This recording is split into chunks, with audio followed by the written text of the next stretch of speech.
Top 5 des aliments que j'ai arrêté de manger. Alors pars du principe où ce que je vais te présenter dans cette vidéo en fait va avoir un impact direct sur ta durée de vie. En d'autres termes, en fait pour être sincère et direct avec toi, en consommant ces aliments, tu vas diminuer concrètement ton espérance de vie. Tu te demandes sur quoi je me base, tu vas voir, on va y venir dans un instant, je vais tout expliquer. Donc mon rôle aussi des fois en tant que coach, même si c'est pas très agréable à entendre ce que je viens de te partager, c'est aussi de signaler un peu, de sonner le signal d'alarme. Donc avant de rentrer dans le vif du sujet de ces aliments, le pourquoi du comment, je t'invite à prendre juste 15 secondes de ton temps pour mettre un petit like sur cette vidéo. J'ai pris du temps à aller regarder les recherches, regarder dans mon histoire, plonger pour faire en sorte que tu puisses ressortir vraiment avec des informations qui sont intéressantes, qu'on puisse passer un bon petit moment ensemble. Donc pour tout ça, pour l'effort et nous booster, nous accompagner à faire des vidéos toujours de manière plus qualitative. Voilà, mets un petit like, partage cette vidéo à quelqu'un si tu penses que ça peut l'aider à manger de manière plus saine, quelqu'un autour de toi qui te remerciera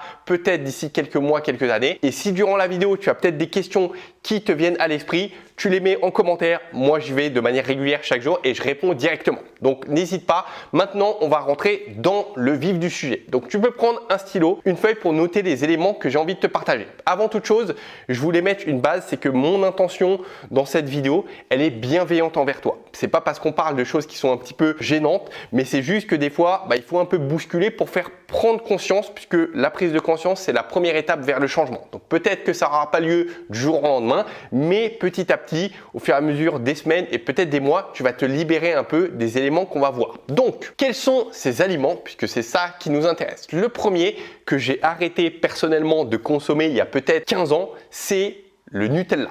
Le Nutella, alors faut savoir qu'il est plus sain, j'ai l'impression, ils ont peut-être changé leur recette il y a quelques années, qu'il est plus sain qu'à une époque. Maintenant, moi je peux te dire, j'adore le Nutella, j'ai arrêté il y a 15 ans, mais j'en ai consommé il y a peut-être quelques mois, je ne sais plus dans quel contexte, et en le regoûtant, je me suis dit, waouh, c'est vrai que c'est bon ce truc-là.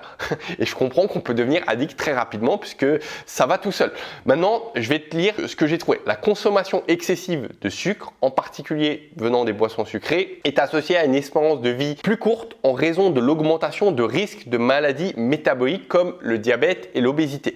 Alors, il faut savoir que ce que je vais te présenter, c'est de manière indirecte. C'est un peu comme la cigarette. Tu as déjà entendu que le fait de consommer une cigarette, ça diminuait de 3 minutes ta durée de vie. Alors, je ne sais pas si c'est vrai ou faux, si c'est moins ou pas, mais en fait, si on regarde d'une manière concrète, si on prend les chiffres, eh bien, sache que pour le sucre, c'est un peu pareil. En fait, le sucre consommé, bien sûr, si c'est fait sur la durée, eh bien, en fait, on peut faire une statistique derrière. J'ai pas cette statistique, j'ai pas trouvé, mais on pourrait faire un peu la même chose puisque de manière indirecte, ça va créer des complications qui, en fait, c'est des réactions chimiques en bascule de effet boule de neige dans le corps. C'est sûr que si tu consommes du Nutella une fois par année lors d'un moment ponctuel, ça va rien faire. Mais l'idée, c'est que si c'est consommé de manière régulière, pas que le Nutella, mais d'autres aspects qu'on va voir dans un instant, eh bien, tout ça, en fait, va créer quelque chose en enchaînement qui vont créer des complications, du diabète, truc qui, quelque part, va diminuer l'espérance de vie. Donc, au niveau du Nutella, 56 grammes de sucre. C'est pour ça que je t'ai dit qu'ils ont peut-être changé leur recette parce que il y a pire. Donc, c'est déjà pas bon du tout, mais il y a pire. Donc maintenant, il faut savoir que le Nutella, typiquement, c'est ce genre d'aliment en fait qui va aller bloquer ta perte de poids. Pourquoi? Puisqu'en fait, on va avoir un apport très excessif d'un coup de sucre. Généralement, le Nutella, on le consomme peut-être avec du pain ou autre chose. Donc, on va avoir encore un apport de glucides. Donc, la explosion de la glycémie, explosion de l'insuline qui fait en sorte que pendant une période de temps prolongée, eh bien, en fait, ton corps, impossibilité d'aller perdre du poids, des graisses. Et au contraire, il va y avoir un stockage beaucoup plus simple du gras et plus particulièrement au niveau du ventre. Donc, si de ton côté, tu expérimentes un peu ce type de blocage, de stagnation, tu es frustré parce que de ton côté, tu te dis je fais des efforts au niveau alimentaire, au niveau de l'activité physique et je comprends pas, ça n'avance pas dans le bon sens. Il y a quelque chose qui bloque. Moi, j'étais dans le même cas de figure à une époque où je mettais en place des choses, soit ça n'avait pas de résultat, soit des fois je réussissais à perdre, mais après derrière, je reprenais. Contacte-moi, j'ai mis en place en description un lien. C'est un lien qui va te rediriger vers WhatsApp ou à l'intérieur. En fait, tu me présentes ta situation. Donc, écris-moi un minimum. Mais m'écris pas un pavé, mais tu m'écris un minimum. Voilà, je m'appelle Chantal, j'ai 45 ans et de mon côté, je souhaite perdre 10 kilos. Donc, ta situation, ton objectif, 10 kilos, je souhaite perdre au niveau du ventre, au niveau des cuisses. Voilà, tu me présentes un petit peu et tu me dis qu'est-ce qu'il en est. Peut-être est-ce que tu stagnes, est-ce que tu grignotes, est-ce qu'il y a du stress, qu'est-ce que toi tu penses de ton côté. Et en fait, je te ferai un retour par message vocal. Donc, toi, tu m'écris par message écrit. Moi, je te fais un retour par message vocal. C'est totalement gratuit, d'accord? C'est pour te donner un peu une visibilité. Ça n'engage en rien. Tu n'as pas à m'appeler, juste tu m'écris, moi je te réponds par message vocal et voilà, de manière asynchrone, on peut un peu échanger. Donc tu trouveras le lien, n'y va pas tout de suite, tu peux aller en description pour cliquer et après tu feras la suite à la fin de cette vidéo. Donc je ferme la parenthèse par rapport à ce côté stagnation et on va continuer sur la suite. Donc je regarde à droite puisque j'ai mon écran juste ici. Deuxième aliment que j'ai arrêté pour le coup complètement, c'est les jus de fruits. Les jus de fruits, je ne consomme plus, pareil, je pense depuis 15 ans. Il m'arrive peut-être partiellement, je me souviens des fois d'avoir consommé du jus de pamplemousse parce que le jus de pamplemousse, pour le coup, il n'est pas du tout sucré et il est frais. J'ai un tableau sous les yeux. Ce tableau, je vais te l'afficher parce que je trouve qu'il est très parlant. Il y a des faux amis au niveau des jus d'orange. Alors pareil, je me rends compte que comparé à une époque, les jus de fruits ont aussi évolué. Je pense par rapport à la consommation ou justement la prise de conscience des gens vis-à-vis des jus de fruits. Mais part du principe où les jus de fruits, malgré tout, peu importe lequel tu vas consommer, il va paraître plus sain, eh bien, il va généralement être dénué de fibres alimentaires et c'est ce qui nous intéresse dans la consommation de fruits et ça va être dénué, ça va perdre très rapidement de ses vitamines. Donc au final, tu vas prendre, on va dire, un condensé de sucre. C'est sûr que c'est mieux que du soda, mais c'est pas le top non plus. Donc moi, franchement, j'évite parce que le sucre appelle le sucre. Je pourrais très bien en consommer un petit peu, mais je sais que derrière, juste habituer mon palais à ce type de consommation. En plus, il ne faut pas oublier qu'on apporte du sucre sous forme liquide.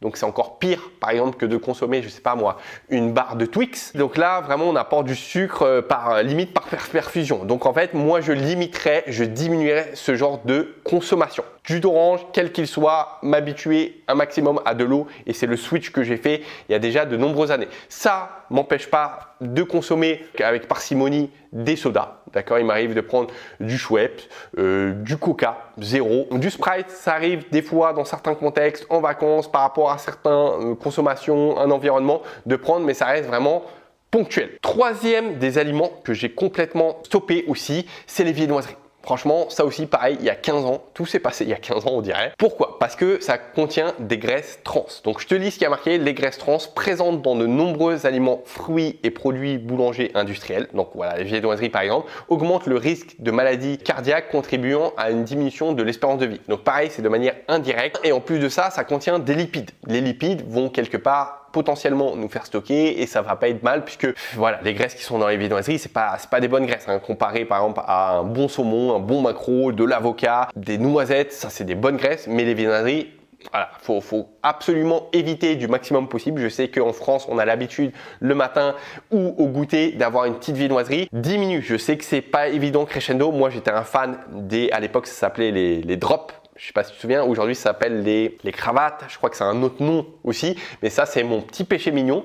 Il m'arrive parfois quand je vais en France de consommer parce que ça fait partie de la culture et que j'adore le petit goût sucré, mais comme je t'ai dit, ça m'arrive de manière ponctuelle ce genre de choses. Je l'avais arrêté en fait pendant 15 ans et pendant 10 ans j'avais pas touché et depuis quelques années, j'ai commencé à reprendre de manière ponctuelle un petit peu dans temps en temps. Quatrième des aliments, c'est les knackis. Alors, petite anecdote sur les knackis et de manière globale, les viandes transformées, donc c'est ce qui va être saucisse, bacon, salami, tout ce genre de choses, c'est que j'ai consommé une fois en 15 ans. Une fois et figure-toi que c'était il y a un mois parce que je l'ai vu au rayon et je me suis dit pourquoi pas?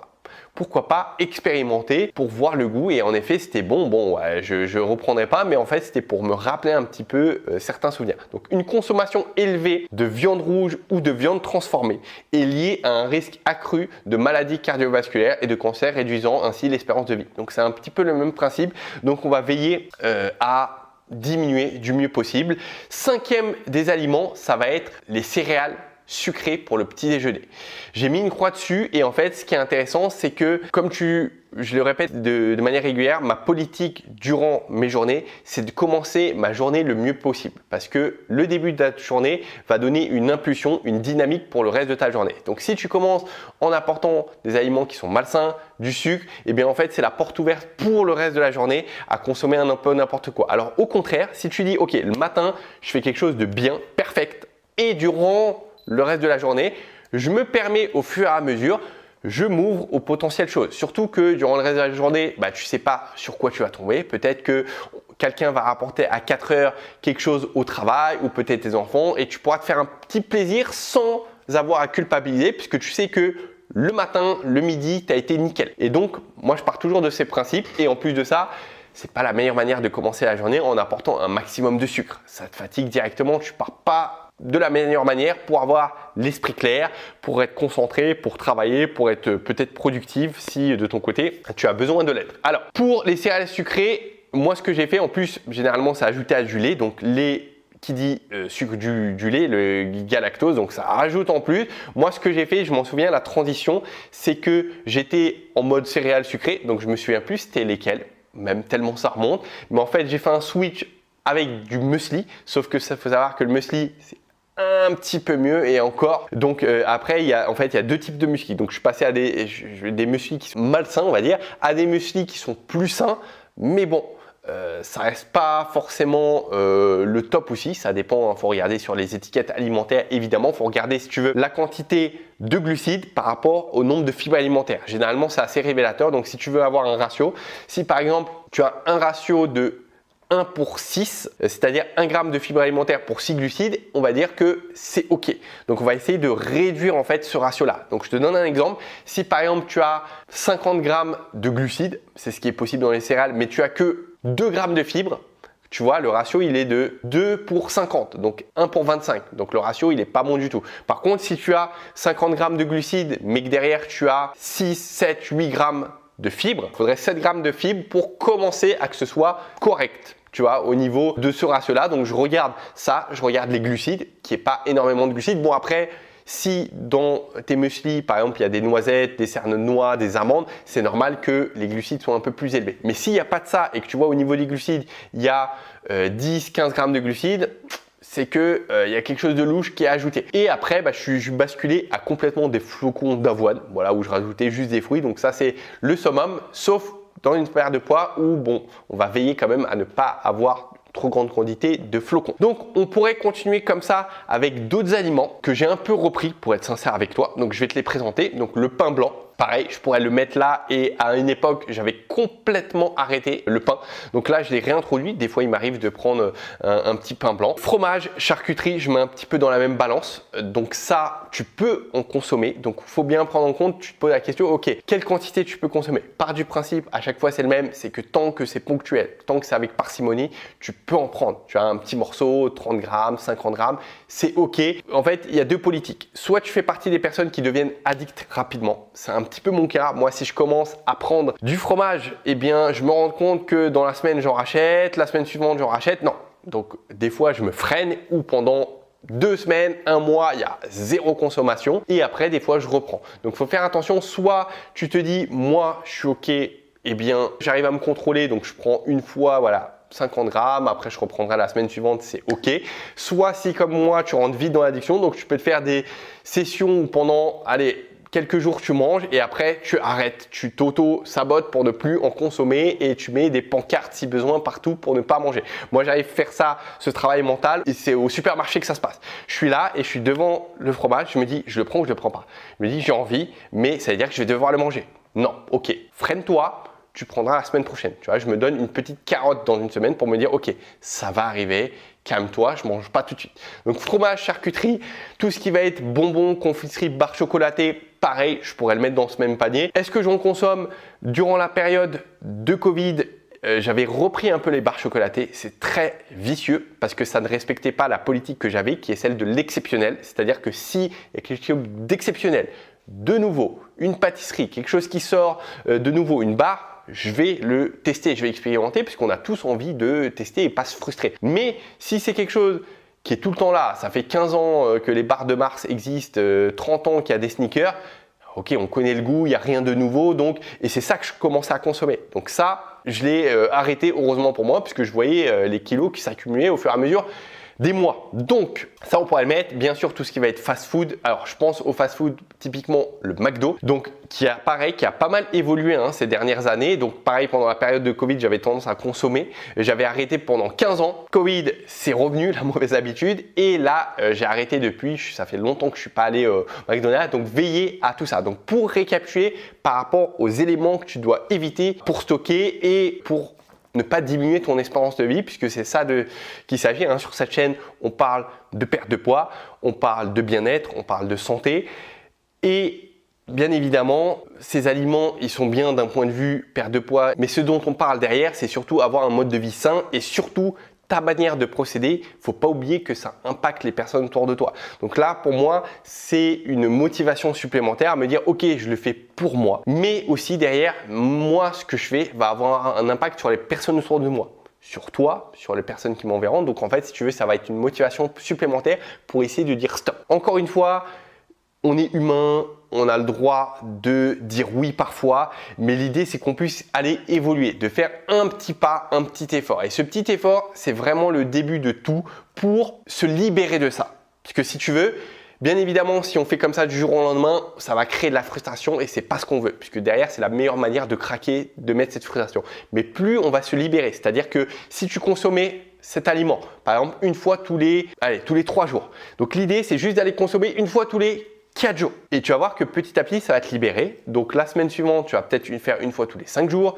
puis une fois toutes les semaines. Puis à un moment, tu vas te rendre compte au bout de quelques mois que tu t'es libéré de ça. Tu n'as plus besoin de Nutella, de pâte à tartiner, de jus d'orange, de soda, de viennoiserie. Les knackis et les viandes transformées, tout ce qui est bacon, saucisses et céréales sucrées notamment que j'ai évoqué. Donc ça, c'était moi personnel, ma transformation. Et crois-moi que tous ces éléments, l'effet cumulé que tu vas apporter, plus les bonnes habitudes qu'on met en place à travers cette chaîne, si tu fais partie des programmes avancés, Challenge 21, OVP, on avance sur plein d'aspects différents. Parce que ça, on parle de la partie physiologique, mais il ne faut pas oublier la partie mentale qui va directement impacter nos cellules. Donc, le fait que tu sois dans un sentiment de bien-être, que tu fasses quelque chose qui, au quotidien, te draine, te donne envie d'aller bouger, donc faire quelque chose qui est dans tes valeurs cœur, et ça c'est important, on doit évoluer sur ces aspects et c'est notre mission de première d'ailleurs de comprendre qu'est-ce qui est important pour nous, d'aller évoluer sur ça. Donc voilà, on a toujours peut-être que tu l'as pas fait, tu t'es pas intéressé, mais